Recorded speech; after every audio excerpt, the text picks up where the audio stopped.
Assalamualaikum warahmatullahi wabarakatuh. Pada tahun 1988 saya ditugaskan oleh Yayasan Gereja untuk menghancurkan Islam di Jakarta, di Kampung Prapanca yang di depannya ada makam Ade Irma Suryani Nasution. Dulu yang mengambil gelar doktor teologi yang diwisuda di Boston Amerika ini dari Indonesia ini hanya 3 orang. Yang pertama adalah saya, yang kedua Dr. Cornelis yang menembak kaki dan dada saya, yang ketiga Dr. Johan yang memukuli saya pakai besi panas dan kursi rotan sehingga tulang punggung saya 13 yang patah untuk mengenal Islam. Kebetulan di Indonesia ini saya ditunjuk sebagai ketua misionaris internasional dalam dan luar negeri. Saya memegang wilayah Jawa Barat. Yang pertama di Sukabumi, di Cikembar, di belakang 310. Yang kedua di Majalengka, di Pasir Malati. Dulu waktu bupatinya si Jaelani. Dulu saya membuat sekolah Alkitab yang terbesar itu di Talaga, tapi ditolak ke masyarakat. Di palingan besi-besina, sehingga si Jaelani ini, bupati ini, dipanggil oleh besan saya si Murdani. Saya harus memberikan uang 115 juta. Diberikanlah oleh saya ke Jaelani, maka diberikan izin yaitu di Pasir Malati. Uninga Bapak Pasir Malati nukahanap. Nah itu rumah sakit laras Pak.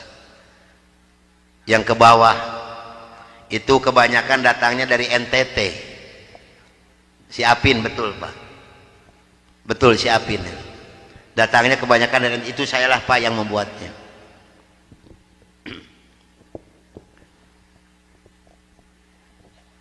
Dan saya membagi-bagikan kekayaan untuk mengiming-imingi orang Islam masuk agama Nasrani dengan uang, pakaian, beras, indomie, susu, gula pasir, dan kebutuhan hidup sehari-hari. Maka jangan salah, kalau ada orang Islam yang menggadaikan akidahnya masuk agama Nasrani, ini urusannya bukan keimanan, tapi urusannya beteng bising tenyatu. 26 provinsi saya jelajahi ke pelosok-pelosok desa untuk menjajakan agama saya door to door. Dulu tugasnya untuk menghancurkan Islam yang pertama adalah Pulau Jawa, Jawa Barat, Jawa Tengah, Jawa Timur. Yang kedua Kalimantan, yang ketiga Pulau Sumatera, yang keempat Sulawesi.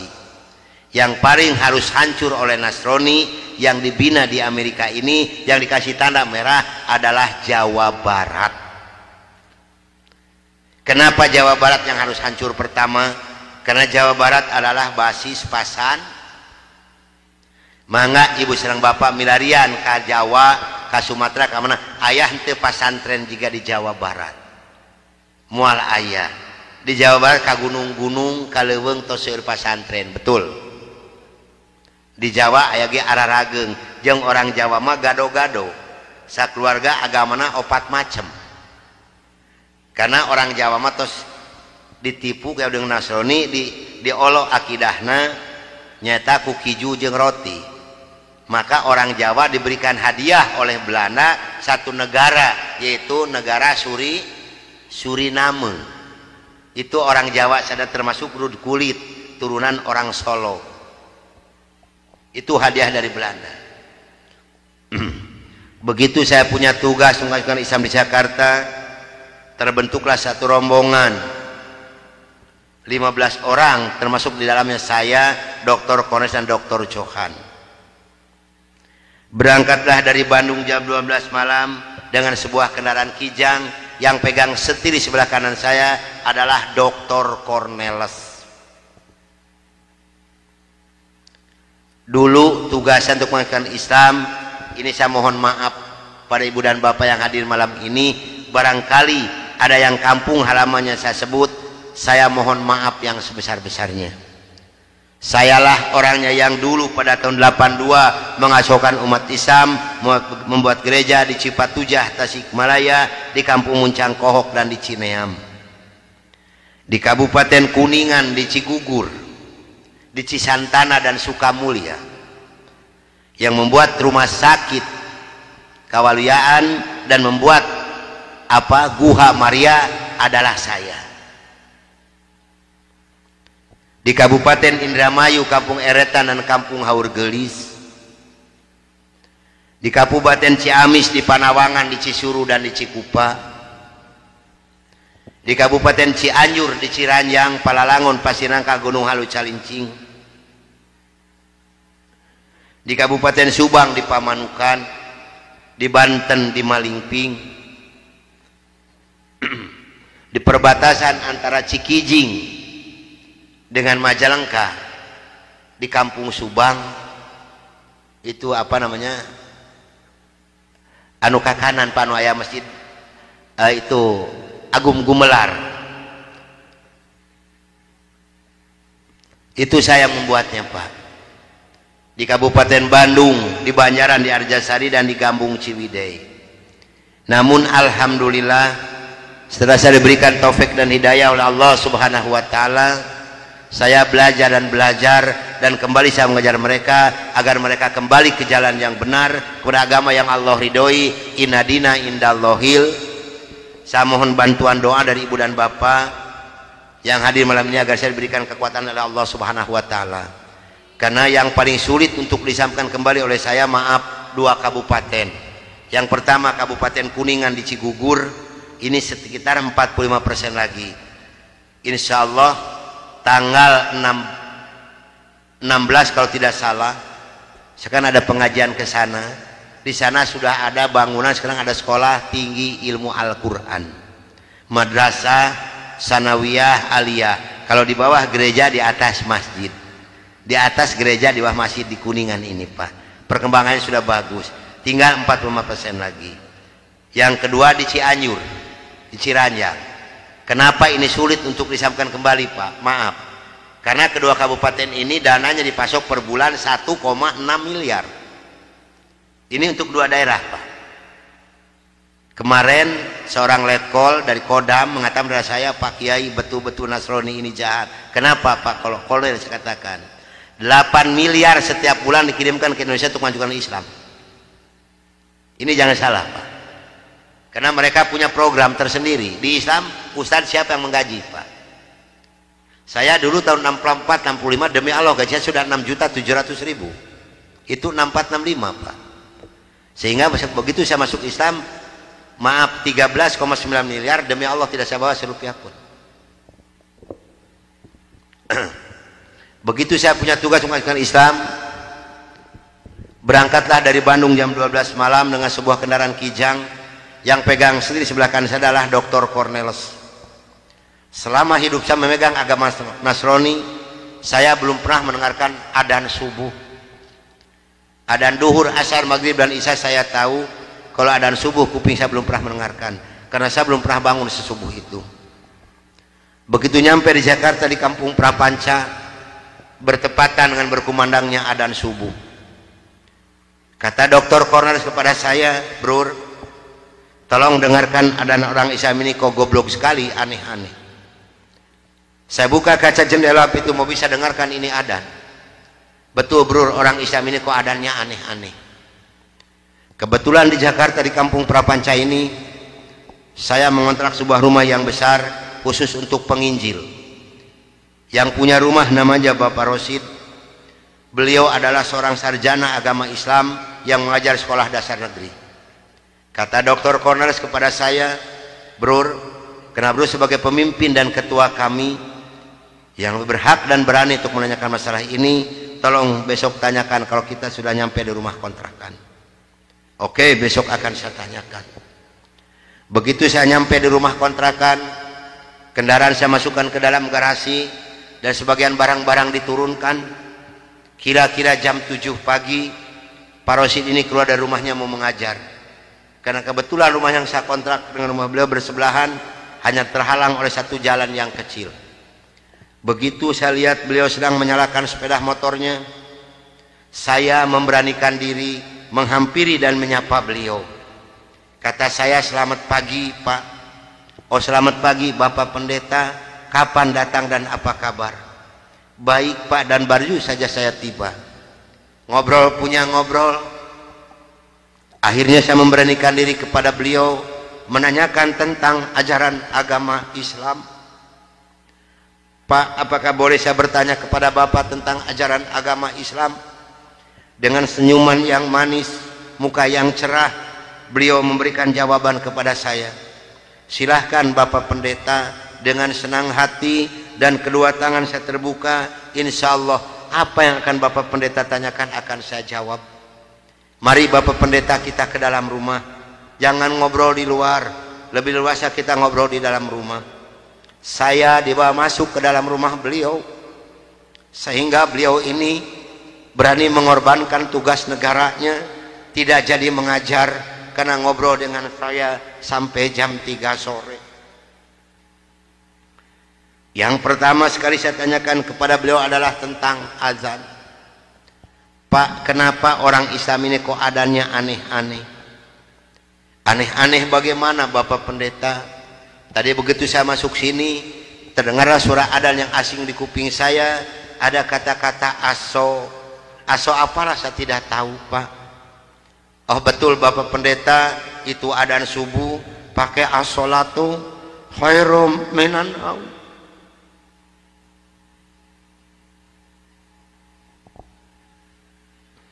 "Apa artinya Pak?" Beliau memberikan jawaban kepada saya, "Lebih baik sholat daripada..." Bukan semakin tertarik kepada Islam, tidak, tapi saya semakin membenci. Kenapa? Karena iri di dalam hati saya. Kenapa orang Islam ini berani meninggalkan tidurnya untuk melaksanakan ibadat pada Tuhannya dengan kata-kata yang ada di adzan ini? Maka timbullah kata-kata yang keluar dari mulut saya yang sangat dan sangat menyakitkan Bapak Rosi dan umat Islam yang lainnya. Kata saya, "Kalau begini orang Islam ini lebih goblok lagi, kapan molornya kalau sholat melulu?" Dulu sebelum saya mengenal kepada Islam, banyak sekali yang beliau terangkan kepada saya tentang ajaran agama Islam, dan akhirnya beliau memberikan satu Al-Quran dengan terjemah produksi Departemen Agama. Kata beliau kepada saya, "Ini untuk Bapak Pendeta kalau memerlukan, tapi kalau tidak tolong kembalikan kepada saya." Saya terima ini Al-Quranul Karim. Kira-kira jam 3 lebih saya keluar dari rumah beliau, masuk rumah kontrakan saya. Begitu saya nyampe di rumah kontrakan, saya langsung ditegur oleh rekan-rekan saya, termasuk oleh Dr. Cornelis dan Dr. Johan. "Dari mana Brur, kok dari pagi sampai sore begini baru pulang? Sedangkan jam 4 sore ini Brur harus memimpin kami untuk membawa umat Islam yang ada di kampung Prapanca ini." Maka saya katakan kepada rekan saya bahwa saya sudah menanyakan tentang azan dan saya diberikan satu Al-Quran ini. Ini ditertawakan semua oleh rekan saya. Seharusnya sore itu saya memimpin penginjilan, entah kenapa saya ini malas sama sekali untuk melaksanakan tugas. Mungkin ini sudah jalan dari Allah Subhanahu wa Ta'ala. Maka saya punya tugas, saya serahkan kepada Dr. Cornelis dan Dr. Johan. "Brur, tolong pimpin misi kita ini, tolong pimpin penginjilan kita ini, bawa umat Islam sebanyak-banyak yang ada di kampung Prapanca ini, dan ini dananya 16 juta, tolong bagikan kepada mereka. Pakaian, beras, indomie, susu, gula pasir, dan kebutuhan hidup sehari-hari yang sudah tersedia di dalam kendaraan, silahkan berbagikan, harus tepat pada sasaran." Berangkatlah rekan saya 14 ini menjajakan agama door to door dengan bermodalkan uang 16 juta, pakaian dan kebutuhan hidup sehari-hari. Saya hanya di rumah sendiri sambil melihat-lihat luarnya Al-Quran, karena saya belum hafal huruf Arab, yang saya baca hanya terjemahnya saja. Begitu saya akan membuka Al-Quran, terlebih dahulu saya berdoa dulu pada Tuhan saya yang saya yakini dulu. "Bapa di dalam surga, dalam nama Tuhan Yesus Kristus, saya datang di bawah kaki-Mu Tuhan. Saya mohon petunjuk dan pertolongan daripada-Mu Tuhan. Tolong celikan mata hati saya dan bukakan mulut saya.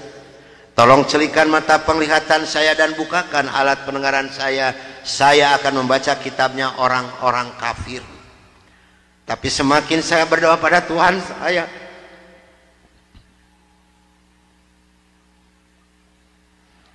semakin terbukalah dalam Al-Quran ini. Ini suatu keanehan yang nyata di dalam kehidupan saya. Karena saya bingung membuka Al-Quran ini dari mana pertamanya. Begitu saya membuka Al-Quran langsung surat Ali Imran. Di dalam surat Ali Imran ini timbul kembali keanehan yang kedua di dalam benak saya. Kenapa dalam surat Ali Imran ini kok hanya 2 ayat yang diberi tanda merah, yang lain tidak ada? Yaitu Ali Imran 85 dan 102. Ini kalau ibu dan bapak percaya pada iman saya, selama 3 bulan kurang lebih saya tidak pernah merasakan tidur. Hanya membolak-balik membaca arti daripada 2 ayat ini saja. Disitulah taufik dan hidayah masuk pada diri saya.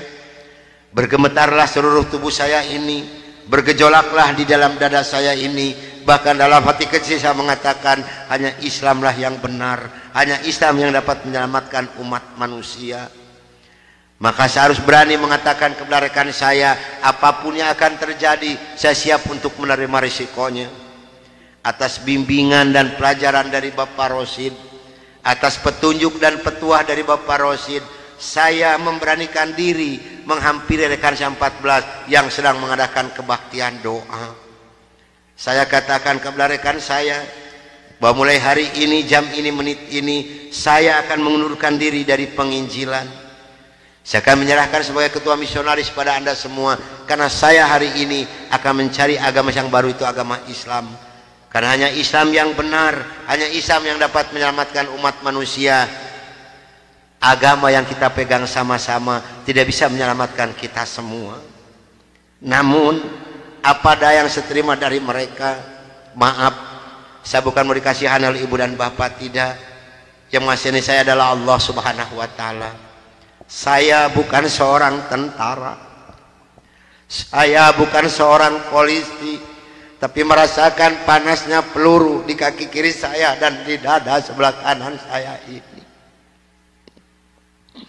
Besi yang lebarnya 6 cm yang dibakar merah membara, yang dipukulkan ke pipi saya tahan dengan tangan kiri saya.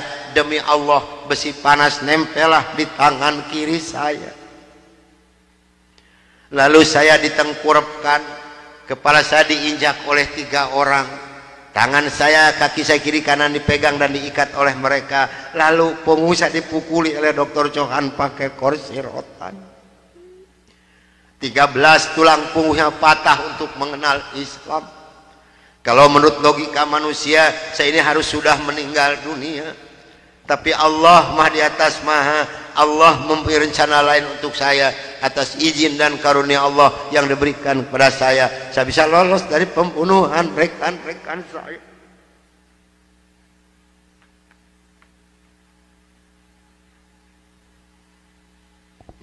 Sambil merasakan panasnya di kaki kiri saya dan di dada sebelah kanan saya, pedihnya di tangan saya, ngilunya di punggung saya loncat keluar dari rumah sambil berteriak mengucapkan La ilaha illallah Muhammadur Rasulullah.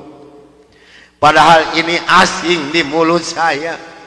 Belum pernah ada seorang pun yang mengajarkan kalimat thayyibah di dalam mulut saya ini. Belum pernah sekalipun saya belajar kalimat thayyibah di dalam mulut saya ini. Ini maunah yang pertama Allah berikan melalui mulut saya. Dan alhamdulillah, saya mendapatkan pertolongan dari seorang cim-cim yang beragama Buddha. Saya dibawa masuk ke dalam rumah beliau. Lalu baju saya digunting karena jadi satu dengan kulit. Lalu yang bekas luka besi panas saya dikocorotin pakai kecap oleh beliau. Kaki saya ditahan pakai kayu bekas pegangan sapu, diikat pakai benang rapia. Punggung saya diikat pakai samping. Lantas saya dibawa beliau ke rumah sakit Fatmawati. Selama 3 bulan 27 hari saya berbaring di dalam rumah sakit, merasakan hancurnya tubuh saya ini, pengen mengenal Islam. Dan alhamdulillah setelah Allah memberikan kesembuhan kepada saya, beliau pula lah yang membiayai saya, sehingga saya kembali memohon pertolongan kepada Cim ini. Cim, tolong saya, bawa saya kemana saya harus pergi, karena saya pengen memeluk agama Islam. Dan alhamdulillah saya dibawa oleh beliau ke Cipete, ke Bapak Kiai Haji Dr. Idam Khalid, saksi yang masih hidup, yang membina kesama yang pertama adalah Bapak Hamjahas. Maka kata beliau kepada saya, kalau Anda pengen masuk Islam yang kafah dan istiqomah, Anda jangan dulu mengenal Al-Quran, Anda jangan dulu mengenal sholat, tapi Anda harus dulu mengenal isi daripada dua kalimat syahadat yang barusan Anda ucapkan. Alhamdulillah selama 3 bulan kurang lebih saya dibina oleh beliau untuk mengartikan isi daripada dua kalimat syahadat. Barulah saya marifatullah. Disinilah nikmatnya iman dan nikmatnya ibadah yang saya rasakan sampai detik ini. Lalu saya suruh pulang dulu oleh beliau, karena saya masih mempunyai keluarga, itu anak dan istri. Ternyata keluarga saya telah mendapatkan laporan dari Kansa 14 dan dari Dewan Gereja Indonesia bahwa saya telah murtad masuk agama Islam. Begitu saya nyampe di rumah saya lihat dengan mata kepala saya sendiri, pakaian saya, ijazah saya, semua dibakar oleh putri-putri saya dan istri saya di hadapan mata saya. Dan alhamdulillah saya diselamatkan dari maut yang kedua oleh Allah Subhanahu wa ta'ala. Begitu putri-putri saya menyiramkan minyak kelapa panas ke muka saya masih diselamatkan oleh Allah. Minyak kelapanya tumpah di punggung saya. Ini adalah darah daging saya sendiri yang menganiaya saya, bukan orang lain. Lalu kepala saya dilempar pakai cobek, dipukuli pakai setikasti, sampai saya diusir caci maki dengan kata-kata yang sangat keji yang keluar dari mulut darah daging saya sendiri. Nyah, engkau di hadapanku anjing, setan, babi, iblis, jangan menginjak rumah ini, haram rumah ini kau diinjak oleh setan dan iblis macam kau. Ini adalah darah daging saya sendiri, bukan orang lain. Dan alhamdulillah begitu saya meninggalkan rumah tangga saya hanya pakai pakaian satu setel yang nempel di badan saya yang penuh dengan minyak kelapa panas. Harta kekayaan berlimpah luah demi Allah tidak saya bawa serupiah pun, karena saya pengen masuk Islam yang kafah dan istiqomah. Saya harus samina wa atona. Jangankan harta kekayaan yang berlimpah luah, putri-putri saya pun yang 3 saya putuskan.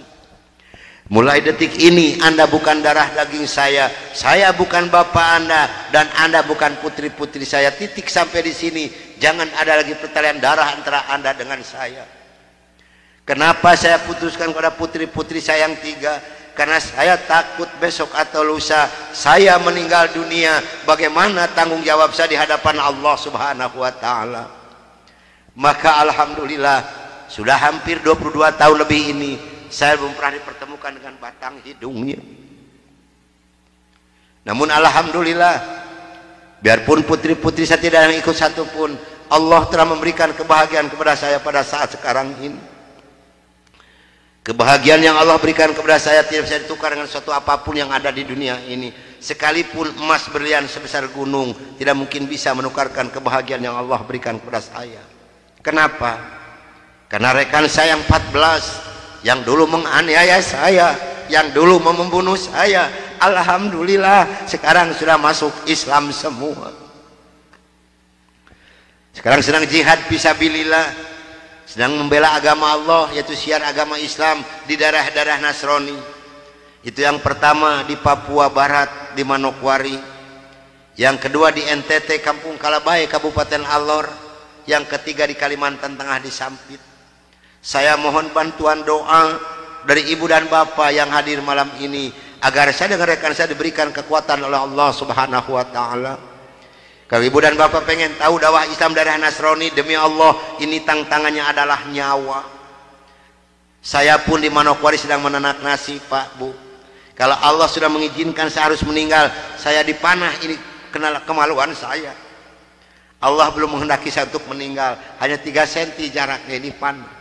Sedangkan panah di Manokwari demi Allah bukan 1,20 meter panjangnya, tapi 1,60 meter panjangnya. Ujungnya sudah pakai racun. Ini perjuangan membela agama Allah darah Nasrani. Alhamdulillah perkembangan Islam di daerah Manokwari. Padahal Manokwari ini akan dijadikan kota Injil. Kalau Manokwari sudah jadi kota Injil, yang pertama tidak boleh ada adzan berkumandang, tidak boleh mendirikan masjid, tidak boleh ada perempuan yang berjilbab. Alhamdulillah di sana ada 297 orang yang masuk agama Islam, termasuk orang yang memanah saya. Kemarin tanggal 17 Desember saya baru selesai membuat masjid. Dari mana biayanya? Dari hasil pengajian saya. Saya mohon bantuan doa, karena kadang-kadang rekan saya di sana, Pak, maaf, 10 hari lebih tidak pernah ketemu nasi. Yang dimakan oleh rekan saya singkong direbus, yang penting terganjal perut, karena sulit mencari dana untuk dakwah di Islam ini. Dari mana makan mereka sehari-hari? Maaf, dari hasil pengajian saya. Karena mereka lepas dari gereja tidak ada santunan apapun. Siapa yang harus bertanggung jawab? Kita inilah sebagai umat muslim. Di Kalimantan Tengah ada 192 orang. Di sana, Pak, demi Allah tidak ada masjid satupun, gereja ada 9. Paling banyak isi gereja 15 orang. Kalau saya mengadakan sholat berjamaah di Kalimantan ini, pakai kompas di luar, di lapangan, di atas disiram oleh mereka. Saya hanya bisa berdoa, ya Allah berikan taufik dan hidayah bagi mereka, karena mereka tidak tahu kedatangan saya ini mau apa. Alhamdulillah 4 hari kemudian 8 orang yang masuk agama Islam, maka berjumlah 192 orang yang ibu dan neneknya yang kupingnya pada panjang-panjang. Saya mohon bantuan doa, karena saya sedang membebaskan tanah untuk pembangunan masjid. Mudah-mudahan Allah memberikan jalan untuk saya untuk melunasi tanah di sana, untuk pembangunan masjid di sana.